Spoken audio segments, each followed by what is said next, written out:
खबरों का सारथी। दिल्ली में सभी 70 विधानसभा सीटों के लिए मतदान शुरू, दांव पर लगी केजरीवाल की साख और सरकार। शाम 6 बजे तक डाले जाएंगे वोट। दिल्ली विधानसभा चुनाव में मतदाताओं से नेताओं की अपील, पहले करें मतदान फिर करें जलपान। ट्विटर पर कांग्रेस बीजेपी में घमासान। दिल्ली विधानसभा चुनाव में 19% प्रत्याशी दागी, 5 करोड़ संपत्ति, 100 करोड़ के पार इंडिया ब्लॉक की 5 पार्टियां आमने सामने। हरियाणा में आज एक दिन की छुट्टी, दिल्ली चुनाव को लेकर फैसला, फैक्ट्रियां निजी कंपनियों को पेड लीव का आदेश। अयोध्या के मिल्कीपुर में उपचुनाव के लिए वोटिंग शुरू, चुनाव में मैदान में 10 प्रत्याशी, बीजेपी और सपा के बीच कांटे की जंग। आज महाकुंभ प्रयागराज पहुंचे पीएम मोदी, 11 बजे करेंगे संगम में स्नान। गंगा आरती में पीएम मोदी होंगे शामिल। दिल्ली की जंग, जनता किसके संग, इंडिया ब्लॉक की 5 दल आमने सामने। के न्यूज, खबरों का सारथी। नमस्कार, आप देख रहे हैं के न्यूज इंडिया और बात कर रहे हैं दिल्ली की जंग।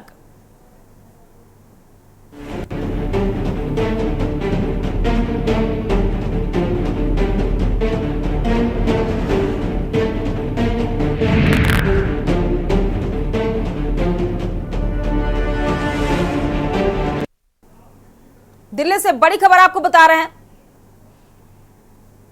दिल्ली में 70 विधानसभा में मतदान जारी है।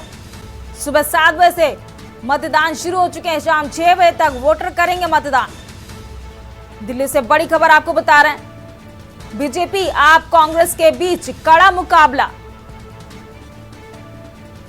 699 उम्मीदवारों की किस्मत का फैसला होगा आज। दिल्ली में 70 विधानसभा में मतदान सुबह 7 बजे से शुरू हो चुका है। शाम 6 बजे तक वोटर करेंगे अपने मतदान का प्रयोग। बीजेपी आप कांग्रेस के बीच एक त्रिकोणीय कड़ा मुकाबला देखने को मिल रहा है। 699 उम्मीदवारों की किस्मत का आज फैसला हो जाएगा।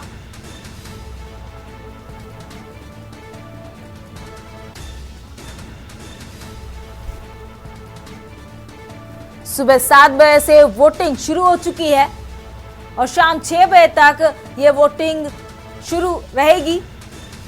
बीजेपी आप और कांग्रेस का एक त्रिकोणीय मुकाबला देखने को मिल रहा है।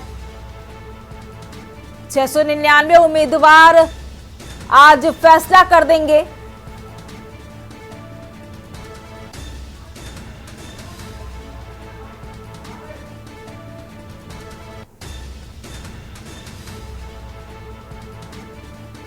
दिल्ली से बड़ी खबर आपको बता रहे हैं।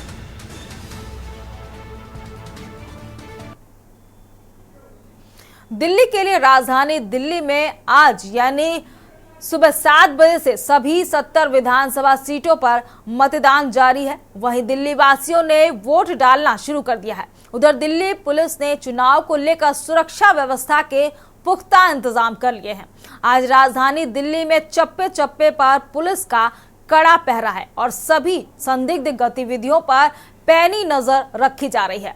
आपको बता दें कि दिल्ली में कई हॉट सीटों पर दिग्गजों के बीच कांटे की टक्कर है।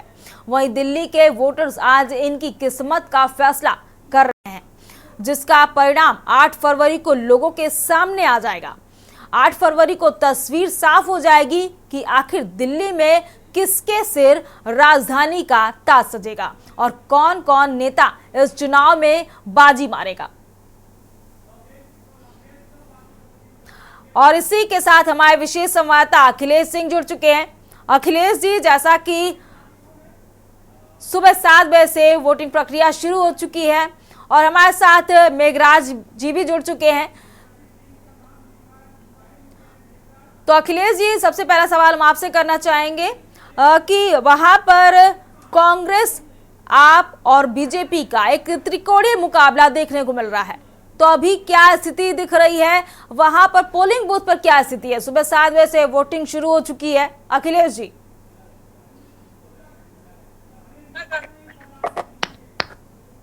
अरे क्या रहा इधर ही है। अरे वो मेरा लाइव चल रहा है, इसलिए मैं हट जा तुम कहता की गल मैंने काम वही लीड तो अखिलेश जी, वहां पोलिंग बूथ पर क्या स्थिति दिख रही है? कितनी संख्याएं अब तक आ चुकी हैं?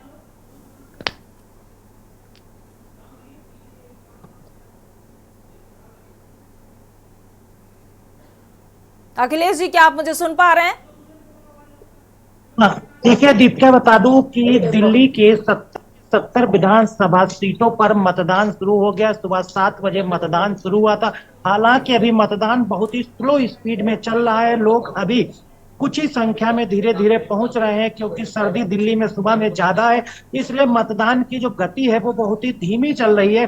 और जो लोग पहुंच रहे हैं अभी उनकी संख्या भी मतदान पर काफी कम दिखाई दे रही है। हालांकि अब लोगों ने घर से निकलना शुरू कर दिया है, मतदान केंद्र की तरफ जाना शुरू कर दिया है और लगातार लोग अपने मताधिकार का प्रयोग करने के लिए मतदान केंद्र पहुंच रहे हैं।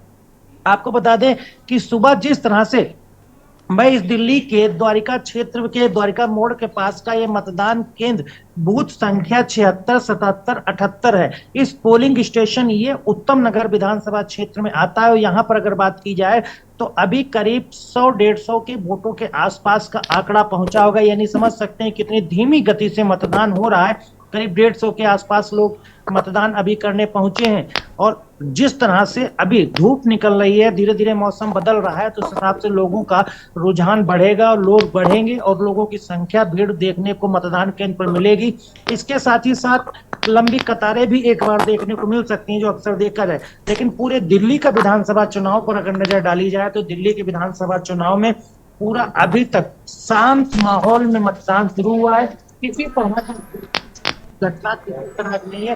कुछ चुने संवेदनशील मतदान केंद्र हैं जिन अखिलेश जी, आपको यहाँ रोकना चाहेंगे। हमारे साथ मेघराज जी भी जुड़ चुके हैं। पूरी चुस्त दुरुस्त रखी गई है ताकि किसी भी तरह का कोई भी विधानसभा सीमापुरी से हमारे साथ मेघराज जी भी जुड़ चुके हैं।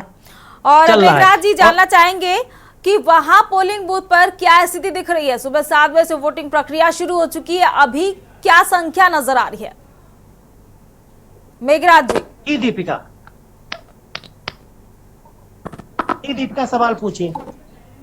अखिलेश जी, आपको यहाँ रोकना चाहेंगे। हमारे साथ मेघराज जी जुड़ चुके हैं। मेघराज जी, वहां पोलिंग बूथ पर क्या स्थिति दिख रही है? सुबह 7 बजे से वोटिंग प्रक्रिया शुरू हो गई है, कितनी संख्या अभी तक नजर आ रही है?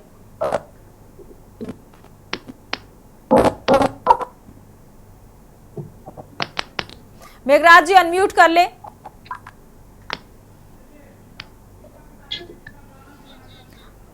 हमारे साथ दीपक राणा भी जुड़ चुके हैं। दीपक राणा, अगर पोलिंग बूथ की बात करी जाए तो सुबह 7 बजे से वोटिंग शुरू हो चुकी है, वहां क्या स्थिति है पोलिंग बूथ पर?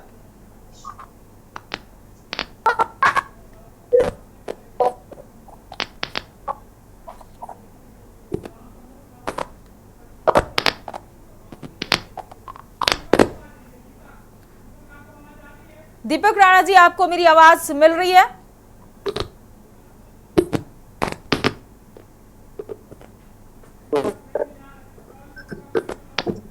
दीपक राणा जी, क्या आप सुन पा रहे हैं मुझे?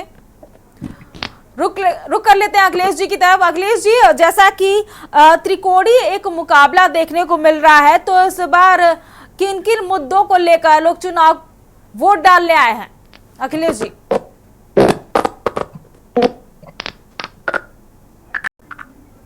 अखिलेश जी, अनम्यूट कर लें।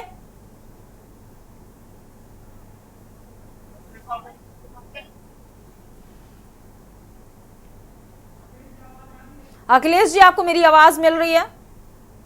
जी अखिलेश जी, जैसा कि दिल्ली विधानसभा सीट पर एक त्रिकोणीय मुकाबला देखने को मिल रहा है, तो वहां अभी किन मुद्दों को लेकर लोग वोट करने आ रहे हैं? देखिए दीक्षा, बताते हैं कि दिल्ली का विधानसभा चुनाव है, उसमें पूरी तरह से मुकाबला त्रिकोणीय अंदाजा लगाया जा रहा था कि भारतीय जनता पार्टी, कांग्रेस, आम आदमी पार्टी के बीच में त्रिकोणीय मुकाबला होगा। त्रिकोणीय मुकाबला जब होगा तो लग रहा था कि चुनाव का माहौल एक बदला हुआ नजर आएगा। लेकिन दिल्ली में अगर पूरे चुनाव की बात की जाए तो जो मुद्दों की तरह से चुनाव लड़ा गया और मुद्दों के आधार पर जब भारतीय जनता पार्टी, कांग्रेस, आम आदमी पार्टी के बीच में चुनावी मुकाबला जब शुरू हुआ और चुनाव प्रचार का देखा गया, तो उस समय कह सकते हैं कि जो आम आदमी पार्टी के तरफ से अरविंद केजरीवाल की तरफ से जो वादे लगातार पहले किए गए थे, उनमें उन्होंने ये चीज स्वीकार की कि हमने कुछ तो वादे पूरे कर दिए, जिनको लगातार वो गिनाते रहे कि बिजली वाला बंदा उन्होंने पूरा किया, पानी का मुद्दा उन्होंने किया, फ्री बस उन्होंने की। इस तरह के मुद्दे उन्होंने जनता को भरोसा दिलाने की पूरी कोशिश की। और साथ ही साथ उन्होंने ये भी स्वीकार किया आम आदमी पार्टी की तरफ से केजरीवाल ने कि जैसे यमुना का पानी साफ करना था, शुद्ध पानी उनको देना था, सड़कें अच्छी उनको यूरोपियन स्टैंडर्ड की करनी थी, उनको लेकर उन्होंने जो वादे किए थे वो वादे वो कुछ हद तक पूरा नहीं कर पाए। इसलिए उन्होंने ये स्वीकार किया और उन्होंने इसके लिए कहा कि उनकी जो टीम थी, मनीष सिसोदिया थे, सत्येंद्र जैन थे, वो खुद थे, उन लोगों को जिस तरह से एक साजिश के तहत फंसाया गया, जेल भेजा गया ताकि वो लोग काम न कर पाए, और वो उन वादों को पूरा करने में इसलिए पीछे रह गए क्योंकि उनकी पूरी टीम को बिखेर दिया गया और पूरी टीम बिखर गई, जिसको एक एक करके जेल भेजा गया। फिलहाल वो सब लोग वापस आ गए हैं, फिर सब एक साथ पूरी टीम के साथ चुनाव लड़ रहे हैं और सरकार बनाएंगे तो उन वादों को पूरा करेंगे जिनको उन्होंने दिल्ली की जनता के साथ पहले किया था और वो अधूरे रह गए, वो उन्होंने स्वीकार किया। अखिलेश जी, आप हमारे साथ बने रहिए। हमारे साथ दो गेस्ट जुड़ चुके हैं, राघवेंद्र सिंह राजू चुनाव विश्लेषक और रजनीकांत वशिष्ठ चुनाव विश्लेषक। आप दोनों का बहुत बहुत स्वागत है हमारे मंच पर। और आज बात हो रही है दिल्ली की 70 विधानसभा सीटों पर चुनाव शुरू हो चुके हैं। पहले रुक कर लेते हैं राघवेंद्र सिंह राजू जी का। आपका बहुत बहुत, और इस विषय पे हम बात करना चाहते हैं सर आपसे कि आपके हिसाब से क्या देखा जा रहा है। 70 विधानसभा सीट के आज चुनाव शुरू हो चुके हैं, कौन सी पार्टी इस बार अपना दांव सही से खेल पाएगी? क्योंकि त्रिकोणी एक तरीके से मुकाबला देखने को मिल रहा है, भाजपा, कांग्रेस और आपकी पार्टी। सर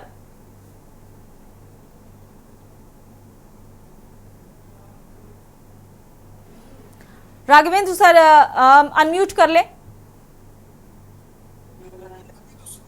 रुझान है मतदान केंद्रों पर अभी जिस तरीके से अभी कम भीड़ दिखाई दे रही है जी, और 70 सीटों पर करीब 1,56,00,000 मतदाता अपना भाग विधाता है और निश्चित तौर पर यह चुनाव का महापर्व होता है। अच्छी सरकार चुनने के लिए मतदाताओं को निकलना चाहिए। खास तौर पर दिल्ली का जो 70 सीटों पर आज चुनाव हो रहा है उसमें त्रिकोणीय मुकाबला है, जैसा कि आपके वरिष्ठ पत्रकार भी बता रहे थे कि निश्चित तौर पर आम आदमी पार्टी, भारतीय जनता पार्टी और कांग्रेस के बीच त्रिकोणीय मुकाबला है। लेकिन जो मुख्य लड़ाई समझ में आ रही है उसमें भाजपा और आम आदमी पार्टी की सीधी टक्कर लोग मानते हैं त्रिकोणीय मुकाबले में, लेकिन मुख्य ये है। और तीसरी बार सत्ता के केंद्र बिंदु में केजरीवाल की एक परीक्षा भी है कि आखिरकार उनकी जो टीम ने वर्क किया, जिस तरीके से वो बार बार कह रहे थे कि मैंने स्कूलों को, कॉलेजों को, स्वास्थ्य सेवाओं को और तमाम शिक्षा में अभूतपूर्व तमाम ऐसे कार्य किए हैं जिनके बलबूते वो आ रहे। अब ये बात अलग है, कुछ मुद्दे ऐसे हैं जैसे ऑटो रिक्शा वाला, उन्होंने ऑटो रिक्शा वालों की बात को सुना, मीटिंग की, और तमाम ऐसे मुद्दे पहले भी केजरीवाल उठाते रहे क्योंकि उनको मालूम है जनहित से जुड़े मुद्दे पर ये पढ़ा लिखा शिक्षित समाज ज्यादा रहता है। आम ग्रामीण जनों में फ्री राशन या फ्री शासन की जो स्थितियां चल रही पूरे राष्ट्र में, तो वो तमाम स्थिति अभी धीरे धीरे मतदाताओं में क्या आकर्षण दिखता है, मतदाताओं का जो आकर्षण है वो बहुत कुछ तय करेगा। अभी शुरुआती रुझान है और मैं समझता हूं अगर मतदान का प्रतिशत 80% तक जाता है तो निश्चित तौर पर ये दिल्ली के लिए और दिल्ली के साथ साथ उन राजनीतिक पार्टियों के लिए भी एक बहुत बड़ी उपलब्धि होगी, क्योंकि जो मतदान का प्रतिशत गिरता जा रहा है वो कहीं ना कहीं चिंता और चिंतन का विषय है। तमाम आरोप आपने देखा हो निर्वाचन आयोग पर भी समय समय पर लगते रहे और निर्वाचन आयोग ने भी बड़ी स्तर पर तैयारी की है। तो ये है, इसी के साथ कुछ उपचुनाव भी है।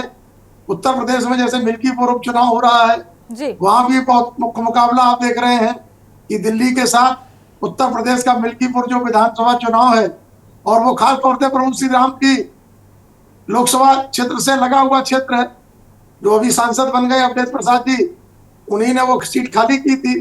तो वहां पर भी मैं समझता हूं कि बड़ी संख्या में जो पासी मतदाता हैं, 40,000 हैं, पासी भी 70,000 हैं, ब्राह्मण मतदाता भी 75,000 हैं, यहाँ तो बहुत मुख्य भूमिका में है।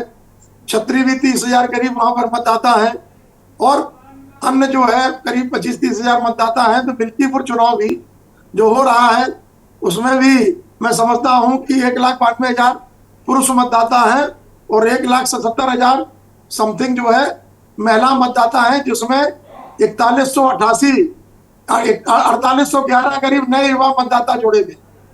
तो ये मतदान में जो नए युवा उत्साहित होकर के वोटिंग कर रहे हैं, तो निश्चित तौर पर जो भारत सरकार की योजनाएं चल रही हैं, केंद्र सरकार की योजनाओं से प्रभावित होकर के या यहाँ की जो धर्म संस्कृति और संस्कारों की जो तमाम आपस में तर्क वितर्क चल रहा है, उन मुद्दों पर किसका क्या सटीक मामला बैठता है, ये दिल्ली के लिए और उत्तर प्रदेश के लिए आप क्या सभी लोग वास्तव में हमारे इस साथ चुनाव बने में रहिए। बात हो रही है दिल्ली की जंग की। वक्त हो चला एक छोटे से ब्रेक का, जल्द हाजिर होंगे। आप देख रहे हैं के न्यूज। ब्रेक से वापस आ चुके हैं और बात हो रही है दिल्ली की जंग की, और हमारे साथ गेस्ट भी जुड़ चुके हैं और जगह जगह से रिपोर्टर्स भी जुड़ चुके हैं। और इस वक्त हम रुक कर लेते हैं अपने चुनाव विश्लेषक रजनीकांत वशिष्ठ रजनीकांत जी की तरफ। रजनीकांत सर, जानना चाहेंगे कि दिल्ली की जंग में एक त्रिकोणीय मुकाबला देखने को मिल रहा है, तो अरविंद केजरीवाल की अगर बात करी जाए तो लगातार इन्होंने कोशिश की कि दिल्ली पर अपनी एक छाप बनाई जा सके और तीसरी बार कहीं ना कहीं आप अपनी सरकार बनाने की कोशिश में हैं। रजनीकांत सर। जी, दिल्ली में जो आपने जैसा कहा और हम देख भी रहे हैं कि त्रिकोणीय मुकाबला है, तो उसमें अरविंद केजरीवाल यानी आम आदमी पार्टी अभी भी एक बड़ी स्टेक होल्डर तो है,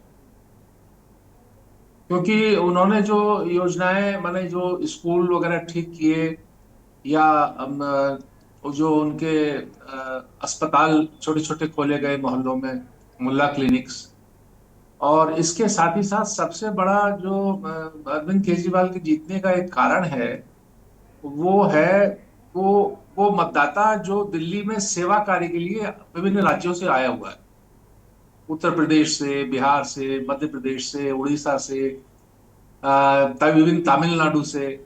तो ये सेवा वर्ग जो है, ये दिल्ली जैसे महंगे शहर में अगर उसको बिजली पानी की सुविधा फ्री मिल जाए तो वो अरविंद केजरीवाल के साथ मजबूती से जुड़ गया।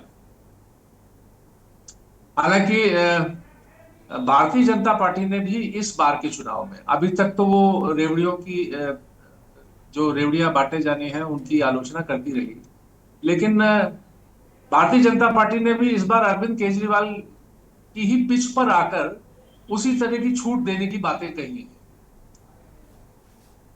और हाँ, 10 साल हो गए तो एंटी इनकम्बेंसी तो बनी जाती है। हमारे साथ जुड़ चुके हैं मेघराज सिंह सीमापुरी विधानसभा सीट से।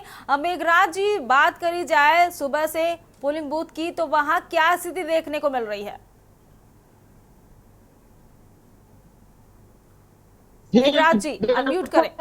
जैसे कि अभी अखिलेश जी ने बताया है कि बिल्कुल स्लो स्पीड में मतदान चल रहा है। अभी जहाँ तक मैं देख पा रहा हूँ तो अभी क्या होगा, मगर की शिकायत है कि हमारे वोट काट दिए गए हैं, तो वो लोग अभी चले गए हैं। मेरे साथ कुछ और लोग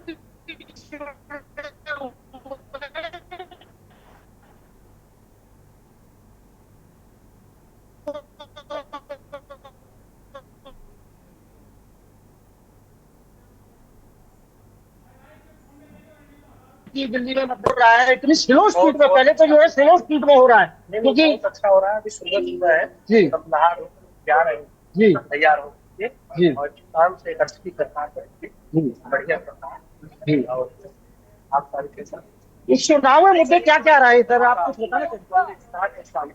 जी, विकास होता है। जी, जी सर, आप आइए, आप आइए। जी जी जी, आपने देखा जी अभी लोगों के मन में अभी तो धीरे धीरे लोग आ रहे हैं। अभी ज्यादा मतदान नहीं हुआ है, थोड़ा सा ही मतदान हुआ है। धीरे धीरे जैसे जैसे दिन चढ़ेगा मतदान की स्पीड बढ़ेगी, जहाँ तक उम्मीद है। मगर कुछ लोग भी मतदान जा रहे हैं, कुछ बोलने को तैयार नहीं है। राघवेंद्र जी, जैसा कि एक त्रिकोणीय मुकाबले की बात हो रही है, तो लगातार दोनों ही पार्टियां, खासतौर से भाजपा की बात करी जाए और आप पार्टी की बात करी जाए, तो ये दोनों ही पार्टियां लगातार अपने अपने वादे और दावे को लेकर लोगों को रिझाने का भी प्रयास करती नजर आई। कई महीनों से लगातार कोशिशें भी चल रही थी और अरविंद केजरीवाल ने 10 गारंटियां भी निर्धारित करी। तो क्या लग रहा है, इस चुनाव में क्या अरविंद केजरीवाल फिर से तीसरी बार सरकार बनाने में कामयाब हो गई या फिर भाजपा की रणनीतियां काम आएंगी?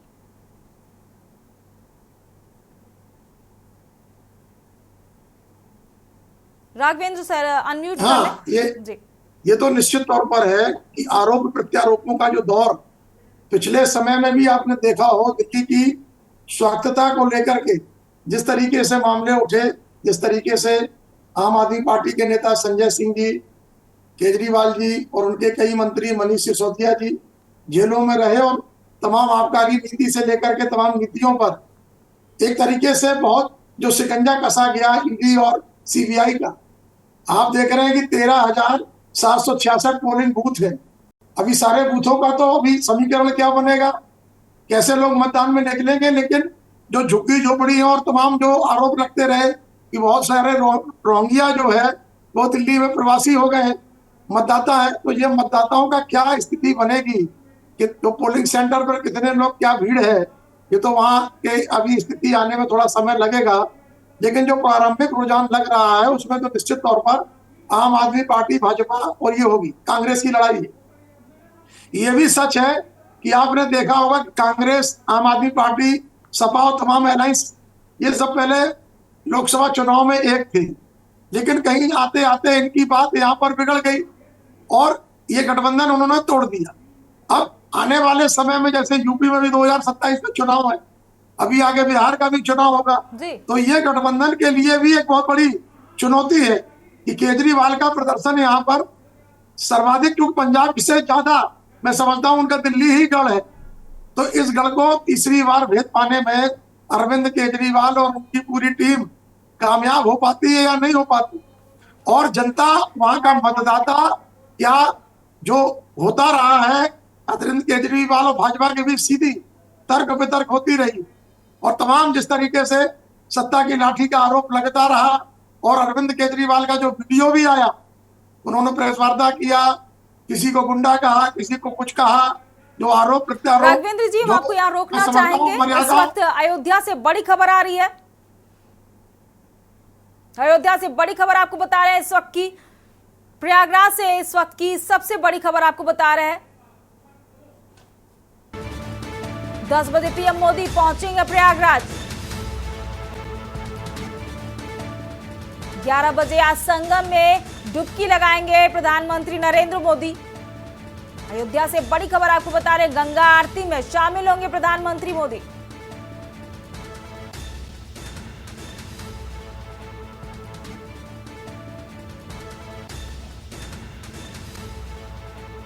दस बजे प्रधानमंत्री मोदी पहुंचेंगे प्रयागराज। 11 बजे संगम तट में डुबकी लगाते हुए नजर आएंगे प्रधानमंत्री नरेंद्र मोदी। गंगा आरती में शामिल होंगे प्रधानमंत्री। और इसी खबर पर जानकारी के लिए हमारे संवाददाता मधुर दरबारी जुड़ चुके हैं। मधुर दरबारी जी, जैसा कि प्रधानमंत्री के आगमन का समय 10 बजे का दिया जा रहा है, तो प्रयागराज में किस तरह की तैयारियां की गई हैं, क्या व्यवस्थाएं की गई हैं? जी, मैं आपको बता दूं कि आज जो है प्रधानमंत्री नरेंद्र मोदी जी का आज प्रयागराज दौरा है और करीब 10 बजे वो बमरोली एयरपोर्ट पर दिल्ली से वहां पहुंच जाएंगे। वहां से फिर वो डीपीएस हेलीपैड के लिए जो अरेल में स्थित है वहां पे जाएंगे। वहां से अरेल से फिर वो जो घाट है वहां पे निषाद प्रेमराज क्रूज से फिर वो वीआईपी जेटी जो संगम पे आपका घाट है वहां पे पहुंचेंगे। वहां पहुंच करके वो गंगा स्नान करेंगे और गंगा स्नान करने के बाद वहां पे गंगा पूजन करेंगे, गंगा आरती करेंगे और वहां पे पूरा पूजा कार्यक्रम जो भी पूजा अर्चना होगी। उसके साथ साथ जो है आपको बता दूं कि सूबे के मुख्यमंत्री योगी आदित्यनाथ भी वहां पे मौजूद रहेंगे। वो भी उस समय जो प्रधानमंत्री जी आ रहे हैं उनके स्वागत के लिए वहां पे मौजूद रहेंगे। और उसके बाद प्रधानमंत्री जी जो है वहां पे सब पूजा अर्चना करेंगे। वहां जैसे मैंने आपको बताया कि स्नान करने के बाद फिर वहां गंगा नदी में वहां पे स्नान करने के बाद वहां पे गंगा आरती भी करेंगे। और वहां से फिर जो है वो वापस जो है आपको बता दूं कि डीपीएस की तरफ जाएंगे। पहले मैं आपको बता दूं जो कार्यक्रम होने वाले हैं संशोधित कार्यक्रम है, क्योंकि ये करीब 10 बजे यहाँ पे जैसे मैंने बताया कि हेलीपैड पे उतरेंगे और उसके बाद जो एयरपोर्ट पे उतरेंगे, उसके बाद 11 बजे करीब जो लगभग यहाँ पे वो गंगा पहुंच करके वहां पे गंगा स्नान करेंगे। और जैसा कि मैंने बताया कि ये जो कार्यक्रम है संशोधित कार्यक्रम है, क्योंकि पहले जो कार्यक्रम था करीब 5 से 5.25 घंटे का था, लेकिन उसको कट करके करीब 2 घंटे कर दिया गया। अब ज्यादा देर जैसे पिछली बार जब जो कार्यक्रम आया था वो करीब 5 घंटे तक था कि प्रधानमंत्री जी यहाँ पे मौजूद रहेंगे, लेकिन अब ऐसा नहीं है, अब उसको थोड़ा सा कट किया गया है और जो करीब 2 घंटे का मधुर दरबाजी जी, आपका बहुत बहुत शुक्रिया तमाम जानकारी साझा करने के लिए हमारे दर्शकों तक। दिल्ली की जंग में मेरे साथ इतना ही। आप देखते रहिए के न्यूज इंडिया। नमस्कार। आप देख रहे हैं के न्यूज, खबरों का